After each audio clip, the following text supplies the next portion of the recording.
Waru, terdengar asing di telinga, namun ramah bagi orang yang mengenalnya. Berada di perbatasan antara Kabupaten Sukoharjo dan Kabupaten Gunung Kidul, desa ini memiliki sejuta pesona. Ini adalah cerita saya di Desa Waru. Nama kopi memiliki daya tarik tersendiri, rasa, cerita, lagu indie tak bisa lepas darinya. Tak heran, kopi memiliki jutaan penggemar.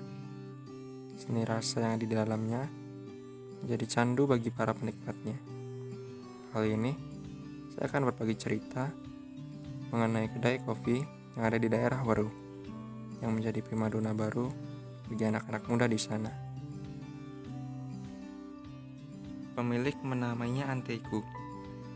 Kedai kecil nan indah ini terletak di Dukuh Sigrojok, RT 5 RW 1. Ardian Nur Hidayat adalah nama pemilik kedai tersebut, atau biasa dikenal dengan nama Mas Acil. Pemilik bercerita, kedai ini didirikan pada tanggal 26 November 2020. Mas Acil bercerita, pada awalnya ia hanya sebatas penikmat kopi saja. Akan tetapi, ia mulai tertarik dengan proses pembuatan kopi. Ia mulai mencoba cara membuat kopi dari kedai yang ia kunjungi. Yang menceritakan, ia mendirikan kopi tersebut berasal dari hobi dan bukan karena tekanan ekonomi. Alasan-alasan lain Mas Ucil mendirikan kedai tersebut karena di Waru belum ada tempat nongkrong yang estetik, sehingga ia melihat peluang tersebut. Lalu yang kedua, Mas Ucil melihat bahwa produk kopi asli di Waru masih sangat langka. Mas Ucil juga bercerita, ia adalah tipikal orang yang suka dikunjungi dan membahas tentang kopi.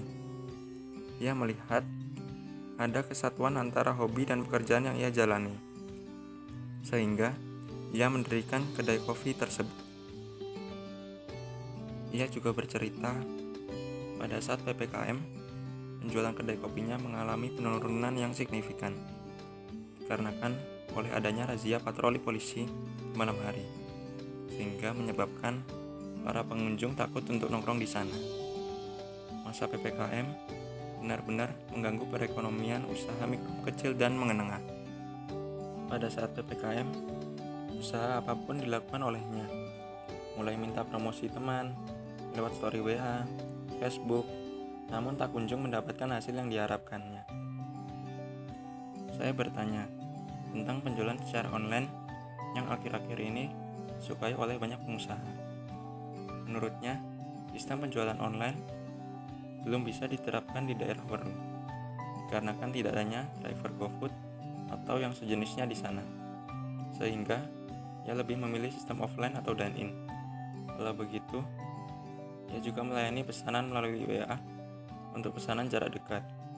Jika pelayanan seperti GoFood dan sejenisnya ada di daerah Waru, ia pasti akan melakukannya. Mas Ucil bercerita, usahanya dalam menarik pelanggan ialah berdoa kepada Allah Subhanahu wa Ta'ala dan melakukan yang terbaik. Konsistensi, pelayanan, cita rasa, suasana menjadi kunci keberhasilan Mas Ucil dalam menarik pelanggan. Sistem dari mulut ke mulut juga diharapkan oleh Mas Ucil dalam menarik pelanggan. Rasa menjadi part terpenting baginya untuk mendirikan kedai tersebut. Apabila orang yang benar paham tentang kopi berkunjung ke kedainya, namun ia tidak menyajikannya secara profesional, maka resiko dari mulut ke mulutlah akan mengancamnya. Ia juga berbagi pengetahuan tentang kopi. Pada dasarnya, kopi dibagi menjadi dua jenis, yaitu single origin dan blend. Blend adalah kopi yang terbuat lebih dari satu jenis kopi. Bahasa simpelnya di mix. Kalau single origin, yaitu kopi yang berasal dari satu daerah saja tanpa campuran bahan lainnya, seperti kopi Toraja dan kopi Gayo. Ia menjelaskan setiap rasa kopi di setiap daerahnya pasti ada khasnya sendiri-sendiri, seperti kopi Gayo yang memiliki cita rasa keasaman, atau bagi para penikmat kopi biasa disebut dengan Winei. Ia juga bercerita bahwa setiap kedai kopi punya signature atau ciri khasnya masing-masing. Setiap kedai kopi memiliki cita rasa yang berbeda-beda pula. di kedai kopinya juga memiliki signature atau ciri khasnya sendiri. Ia menamainya kaskara. Kaskara adalah fermentasi dari kulit kopi yang berasal dari limbah. Hasil dari kaskara tersebut bernama euforia. Itu adalah hasil dari eksperimennya sendiri. Ia menekankan kembali bahwa setiap kedai kopi memiliki ciri khasnya masing-masing. Rasa enak adalah relatif. Para penikmat memiliki pendapat yang berbeda mengenai cita rasa kopi. Di kedai Antaiku terdapat event khusus setiap malam minggu yang dinamakan live akustik. Live akustik adalah acara pertunjukan musik akustik di sana. Acara ini baru saja diadakan. Pada awalnya, ada orang yang menawarkan untuk menggelar pertunjukan akustik di sana. Mas Ucil pun bertanya biaya yang harus dikeluarkannya. Namun, band tersebut menawarkannya secara gratis. Di acara tersebut, penikmat bisa request lagu dan juga open mic di sana. Mas Ucil juga bercerita pengalamannya. Pada awal ia mendirikan kedai tersebut, ia mendirikannya hanya dengan modal seadanya dan juga modal nekat. Ia berpikir bahwa ide tanpa action itu hanya akan menjadi ide saja. Tapi jika ide dengan action akan menghasilkan sesuatu. Ia mendekor kedainya sendiri. Ia juga bercerita pada awal mendirikan kedai, ia belum mampu menyeduh kopi.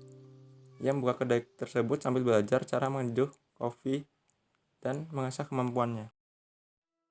Ada cerita yang menarik dari Mas Ucil. Di awal mendirikan kafe, ia belum mampu membuat kopi secara sempurna. Suatu hari ada pemilik gerai kopi besar dari Jogja yang berkunjung ke tempatnya. Lantas ia pun kebingungan dan juga panik juga. Ia pun memberanikan diri untuk berbicara kepada pemilik kedai tersebut bahwa ia belum mampu untuk membuat kopi secara sempurna. Bukannya marah, namun pengunjung sekaligus pemilik kedai tersebut justru malah mengajarinya cara membuat kopi dengan benar. Pesan dari Mas Ucil adalah jika kamu bekerja sebanyak apapun kamu menghasilkan, kalau tidak bahagia sama saja. Sebagai penutup cerita, ide tanpa action adalah omong kosong. Usaha tanpa doa sombong, doa tanpa usaha sama saja bohong.